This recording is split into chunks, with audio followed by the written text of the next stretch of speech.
हाय दोस्तों, नमस्कार और आपका स्वागत है हमारे यूट्यूब चैनल में। जैसे कि आपको पता है कि हमारे 2025 में जो रीट आयोजित होने वाली है, उसकी लास्ट डेट 15 जनवरी थी और 15 जनवरी आज यानी कि 16 जनवरी हो चुकी है, यानी कि अंतिम डेट थी वो समाप्त हो गई है। तो अब पहले हम ये जान लें कि आज तक यानी कि अंतिम डेट तक कुल कितने फॉर्म भरे गए हैं। तो अभी तक इसमें देखो, ये भास्करी कटिंग है, इसमें कहा गया है कि रीट 14 लाख से अधिक अभ्यर्थियों ने किया आवेदन। 14 लाख से अधिक यानी कि कुल 14,28,751 फॉर्म भरे गए हैं अब की बार L1 और L2 को मिला के, जो कि L1 में भरे गए हैं 4,30,630 और L2 में फॉर्म भरे गए हैं 9,98,121, लगभग 10 लाख, जो कि पिछली बार से कुछ कम है। पिछली बार से लगभग 1.38 लाख कम है और 2021 से 11 लाख कम है। बहुत बड़ी बात है। लेकिन आप ये सोच रहे होंगे तो बहुत अच्छी बात है आपके लिए, ना कंपटीशन कम हुआ, कोई अच्छी बात नहीं है। क्योंकि देखो, अब जो पिछली जो पात्रता थी उसमें यानी कि देखो 2022 में जो फॉर्म टोटल फिल हुए थे वो 15,66,हजार हुए थे। 15,66,000।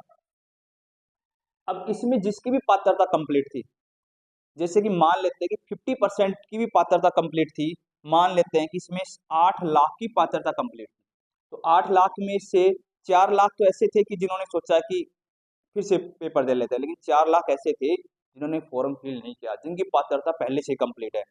तो सोचो, पिछली बार 8 लाख की पात्रता कंप्लीट, 4 लाख तो है ही, अब कुछ इनमें से पात्रता कंप्लीट होगी। भाई इसमें से 10 में से 14 में से मान लो 7 लाख की भी होती है, तो 7 ये 4 ये 11 लाख हो जाएंगे। तो कंपटीशन अपना उतना ही है, अब आपको मेहनत ज्यादा करनी पड़ेगी। तो ये तो थी अपनी कि कितने फॉर्म फिल हुए हैं, आपको बता दिया है कि लगभग 14,28,000 फॉर्म फिल हुए हैं। L1 में 4,30,000, L2 में 9,98,000। अब आपका इसी के साथ ही जैसे ही 15 तारीख को लास्ट डेट खत्म हुई, संशोधित के लिए नोटिफिकेशन आ गया है कि आप अपना फॉर्म में संशोधित कर सकते हो या संशोधन कर सकते हो। तो कौन कौन संशोधन कर सकता है, देखो अब इसमें क्या दिया है, इसको पढ़ के सुना दूं एक बार। रीट परीक्षा 2024 हेतु जिन अभ्यर्थियों ने आवेदन की अंतिम तिथि 15/1/2025 तक चालान जनरेट कर परीक्षा शुल्क जमा करा दिया है एवं आवेदन पत्र नहीं भरा अथवा आवेदन पत्र सबमिट कर प्रिंट नहीं लिया है, तो ऐसे अभ्यर्थियों को दिनांक 17/1/2025 से दिनांक 19/1/2025 रात्रि 12 बजे तक आवेदन पत्र भरने अथवा सबमिट कर प्रिंट लेने का अंतिम अवसर प्रदान किया जाता है। पहली बात तो इसमें यह है कि देखो, इसमें 17 से कई ऐसे थे जिन्होंने शुल्क तो कटवा दिया था, लेकिन उन्होंने फॉर्म फिल सबमिट नहीं किया। तो उसके लिए कह रहे हैं कि आपको घबराने की आवश्यकता नहीं है। यदि आपने पैसा दे दिया है तो आपका पैसा डूबेगा नहीं।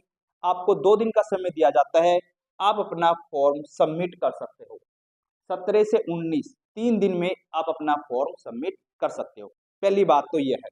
दूसरी बात क्या है, साथ ही ऐसे अभ्यर्थी जिन्होंने परीक्षा केंद्र प्राथमिकता में उन 9 जिलों को अंकित कर दिया है जिन्हें राज्य सरकार ने निरस्त कर दिया है, वे केवल अपने परीक्षा केंद्र की प्राथमिकता में निःशुल्क संशोधन दिनांक 17/1/2025 से दिनांक 19/1/2025 तक कर सकते हैं।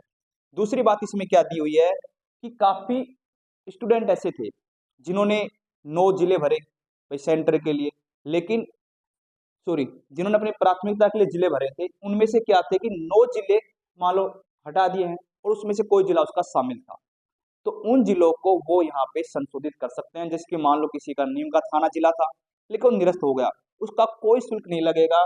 17 से 19 जनवरी तक वो अपने उन जिलों को संशोधित कर सकते हैं। अब बात आती है आपके काम की। काफी ने क्या किया कि हो सकता है कि डेट डेट ऑफ बर्थ गलत भर दी या फॉर्म में सब्जेक्ट गलत भर दिया, माता का नाम गलत भर दिया, पिता की जगह माता का नाम भर दिया, ऐसी यानी कि आपके हो सकता है कि गलतियां हो गई हो। तो अब की बार बड़े कड़े रूल अपनाए गए हैं।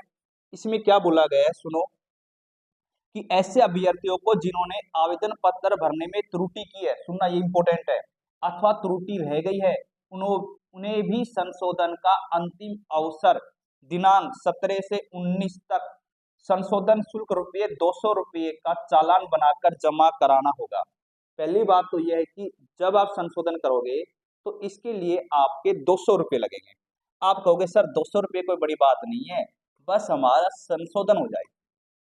लेकिन संशोधन में सुनना क्या दिया है, इसमें लिखा है चालान वेरीफाई होने के पश्चात संशोधन शुल्क का चालान नंबर, आवेदन पत्र यानी कि रजिस्ट्री जो रजिस्ट्रेशन क्रमांक है वो, माता का नाम, जन्म दिनांक आदि भरने एवं ओटीपी वेरीफाई करने पर जब आप चालान कटवाओगे तो उसके बाद कुछ वेरीफाई होगा, माता का नाम, पिता का नाम, ओटीपी वगैरह डालने पड़ेंगे। जब वेरीफाई हो जाएगा कि हाँ आप ही कैंडिडेट हो, क्यों हो सकता है कि कोई आपका दोस्त हो, उसको आपके बाद थोड़ा बहुत पता हो आपके बारे में, आपका रजिस्ट्रेशन क्रमांक क्या है, वो चेंज कर दे, तो आपकी तो इतनी मेहनत की बेकार चली जाएगी ना। इसलिए चेंज करने के लिए कंप्लीटली वेरीफाई किया जाएगा कि आपके साथ गलत ना हो, कोई दूसरा आदमी आपके फॉर्म है उसको बदल ना सके।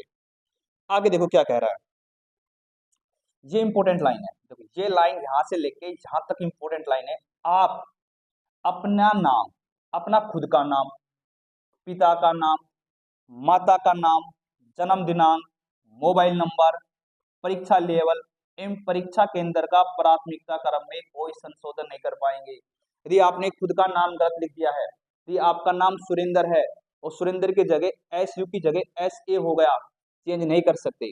पिता के नाम में जैसे आपने सरनेम नहीं लगाया, जैसे पिता का नाम, मान लो आपका पिता का नाम है नरेंद्र चुंडावत और आपने नरेंद्र ही लिखा, तो भी आप चेंज नहीं कर सकते। माता का नाम भी नहीं बदल सकते, आपकी डेट ऑफ बर्थ है वो भी नहीं बदल सकते, और आपने मोबाइल नंबर है कुछ आपके मान हो सकता है, कई बार क्या करते हैं ई मित्र वाले खुद के मोबाइल नंबर डाल देते हैं, कोई बात नहीं। अब आपने विचार किया है क्यों नहीं आपके मोबाइल नंबर ही होने चाहिए, नहीं बदल सकते। और परीक्षा लेवल, हो सकता है कि आपने उस टाइम पे L1 कर दिया हो और आप सोच रहे हो नहीं मैं तो L2 कर दूं, हो सकता है गलती से हो गया हो, वो भी आप नहीं बदल सकते हो। और परीक्षा केंद्र का जो प्राथमिकता का क्रम था वो भी आप नहीं बदल सकते हो। इसके अतिरिक्त आप अन्य प्रविष्टियों में संशोधन कर सकते हैं। संशोधन दिनांक वही 17/1 से 19/1 तक रहेगा। देखो यदि आपने ये त्रुटि कर दी है नाम में, अपना नाम, माता का नाम, पिता का नाम, date of birth, mobile number, level और अपना परीक्षा केंद्रों का क्रम, तो आप उनको नहीं बदल सकते हो।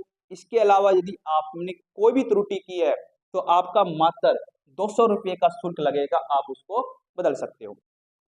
यदि आप रीट की तैयारी कर रहे हो तो हमने एक टेलीग्राम चैनल बनाया है, उसको आप ज्वाइन कर सकते हो। रीट से संबंधित जो भी नोटिफिकेशन होंगे, जो भी कुछ होगा आपको यानी कि अवगत करा दिया जाएगा। और साथ में यदि आप मैथ साइंस के लिए हो तो आपके लिए बहुत ही अच्छी बात है, आपके लिए गुड न्यूज है कि मैं मैथ और साइंस कंप्लीट, क्योंकि देखो पात्रता में भी और आपकी मेन एग्जाम में भी मैथ और साइंस 60 नंबर की आती है, 60 नंबर की, 30 की मैथ और 30 की साइंस आएगी। मैं आपको पूरी मैथ, पूरी साइंस विद टीचिंग मेथड आपको कराने वाला हूँ, बिल्कुल फ्री ऑफ कॉस्ट होगा। इसलिए आप नए हो तो हमारे चैनल को ज्वाइन कर ले, अभी सब्सक्राइब करें और लाइक करें और दोस्तों को शेयर करें। Thank you.